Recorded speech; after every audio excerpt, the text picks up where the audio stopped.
Hi, I'm Hobie Wan. This is Red Chair Reading, where I sit here and I read a book aloud. Hopefully it's cool and fun and interesting. Who knows? I'm currently reading The Tower Treasure, Hardy Boys book number 1 by Franklin W. Dixon. I'm on chapter 4, Red versus Yellow. Let's go. By the time the Hardy Boys and Chet had raced from the Morton's kitchen, the prowler was not in sight. Thinking he had run out across one of the fields, the three pursuers scattered in various directions to search. Joe struck out straight ahead and pressed his ear to the ground to listen for receding footsteps. He could hear none. Presently, the three boys met once more to discuss their failures to catch up to the man, and to question why he had been there. "Do you think he was a thief?" Joe asked Chet. "What would he steal?" "Search me," the stout boy replied. "Let's take a look." "I believe he was carrying something, but I couldn't see what it was," Frank revealed. The barn door had not been closed yet for the night, and the boys walked in. Chet turned on the lights, and the searchers gazed around. "Look!" Frank cried suddenly. He pointed to the floor below the telephone extension in the barn. There lay a man's gray wig. "The intruders!" Joe exclaimed. "It sure looks so," Frank agreed, "and something must have scared him. In his hurry to get away, he must have dropped this." Frank picked up the wig and examined it carefully for a clue. No identifying mark in it. "Say, I have an idea," he burst out. "That man phoned you from here, Chet."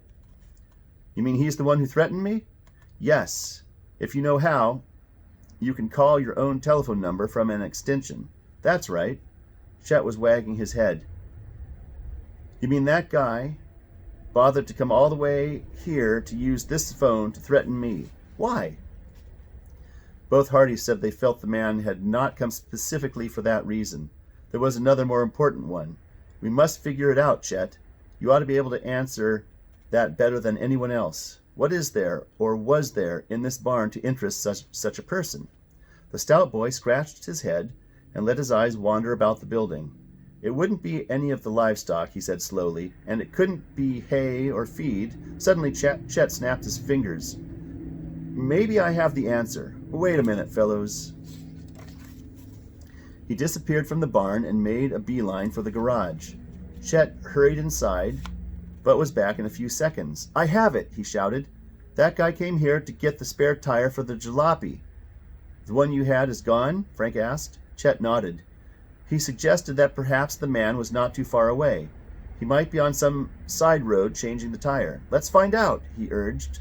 Although the Hardys felt it would be a useless search, they agreed to go along. They got on their motorcycles, with Chet riding behind Joe. The boys went up one road and down another, covering the territory very thoroughly. They saw no parked car. Not even any evidence that a driver had pulled off the road and stayed to change a tire. Frank remarked, "No footprints, no tool marks, no treads. That guy must have had somebody around to pick him up." Chet concluded with a sigh. "Cheer up, Chet," Frank said, as they walked back to the house. "That spare tire may turn out to be a clue in this case." When the boys entered the kitchen again, they were met with anxious inquiries from Callie and Iola. "What in the world were you doing, dashing out of here without a word?" Callie asked in a shaking voice. "Yes, what's going on?" "You had us frightened, silly," Iola joined in. "First, Chet gets a threatening phone call, and then suddenly all three of you run out of the house like madmen." "Calm down, girls," Frank said soothingly. "I saw a prowler, and we were looking for him, but all we found was this." He tossed the gray wig onto a chair in the hall.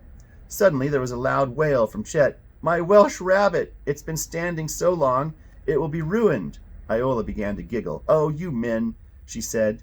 "Do you suppose Callie and I would let all that good cheese go to waste?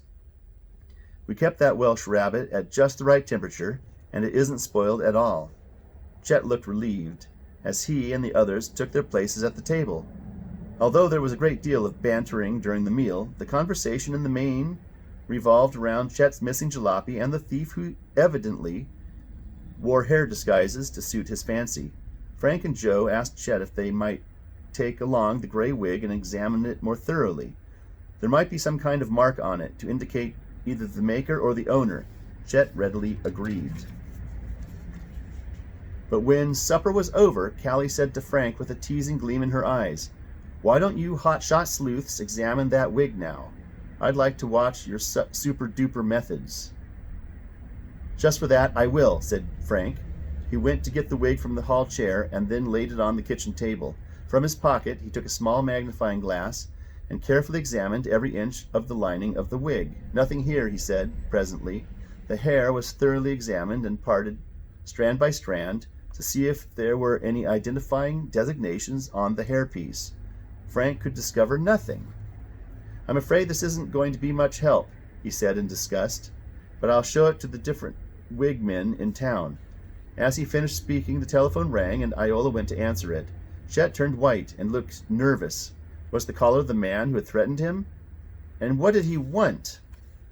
Presently Iola returned to the kitchen, a worried frown on her face. "It's a man for you, Chet." He wouldn't give his name.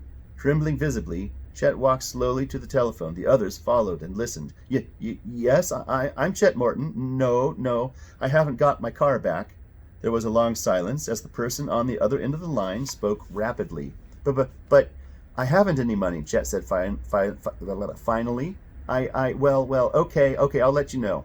Chet hung up and wobbled to a nearby chair. The others bombarded him with questions.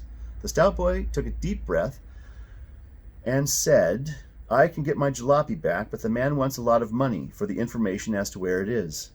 "Oh, I'm glad you're going to get your car back," Callie exclaimed. "But I haven't got any money," Chet groaned. "Who's the man?" Frank demanded. There was another long pause before Chet answered. Then, looking at the waiting group before him, he announced simply, "Smuff. Oscar Smuff." His listeners gasped in astonishment. This was the last thing they expected to hear. The detective was selling information as to where Chet would find his missing jalopy? "Why, that cheap so-and-so!" Joe cried out angrily. Chet explained that Smuff had said he was not in business for his health. He had to make a living, and any information which he dug up as a detective should be properly paid for. Frank shrugged. "I suppose Smuff has a point there. How much does he want for the information, Chet?" "His fee is $25. "What?" The others cried out. After a long consultation, it was decided that the young people would pool their resources. Whatever sum they could collect toward the $25 would be offered to Oscar Smuff to lead them to Chet's car. "But make it very plain," Frank admonished, "that if it's not your jalopy Smuff leads us to, you won't pay him one nickel." Chet put in a call to Smuff's home. As expected, the detective grumbled at the offer of $10, but finally accepted it. He said he would pick up the boys in half an hour and take them to the spot. About this time, Mr. and Mrs. Morton returned home. Chet and Iola's father was a good-looking, jolly man with his son's same general build and coloring. He was in the real estate business in Bayport and ran the farm as a hobby. Mrs. Morton was an older edition of her daughter Iola, and just as witty and light-hearted. But when she learned what had happened and also transpired, and that her son had been threatened, she was worried. "You boys must be very careful," Mrs. Morton advised. "From what I hear about Smuff, this red-haired thief could easily put one over on him. So watch your step." Chet promised that they would. "Good luck," Callie called out as Smuff beeped his horn outside the door. "And don't be too late. I want to hear news before I have to go home." Frank, Joe, and Chet found Smuff entirely uncommunicative about where they were going. He seemed to enjoy the role he was playing. "I knew I'd be the one to break this case," he boasted. Joe could not resist the temptation of asking Smuff if he was going to lead them to the thief as well as to the car. The detective flushed in embarrassment and admitted that he did not have full details yet on that part of the mystery. "But it won't be long before I capture that fellow," he assured the boys. They managed to keep their faces straight and only hoped that they were now not on a wild goose chase. 20 minutes later, Smuff pulled into the town of Ducksworth and drove straight to a used car lot. Stopping, he announced, "Well, here we are. Get ready to fork over that money, Chet." Smuff nodded to the attendant in charge, then led the boys down a long aisle, past row after row of cars, to where several jalopies were lined up against a rear fence. Turning left, the detective finally paused before a bright red car. "Here you are," said Smuff grandly, extending his right hand toward Chet. "My money, please." The stout boy, as well as the Hardys, stared at the jalopy. There was no question but it was the same make and model as Chet's. The thief thought he could disguise it by painting it red, Smuff explained. "Is that your guess?" Frank asked quietly. Oscar Smuff frowned. "How else could you figure it?" he asked. "Then there'll be yellow paint under the red," Frank went on. "Let's take a look to make sure." It was evident that Smuff did not like this procedure. "So you doubt me, eh?" he asked in an unpleasant tone. "Anybody can get fooled," Frank told him. "Well, Chet, let's operate on this car." The detective stood by sullenly as Frank pulled out a penknife and began to scrape the red paint off part of the fender. That is the end of Chapter 4. Be sure to click the button here to subscribe and that one over there for the next chapter. And I'll see you soon. Clicky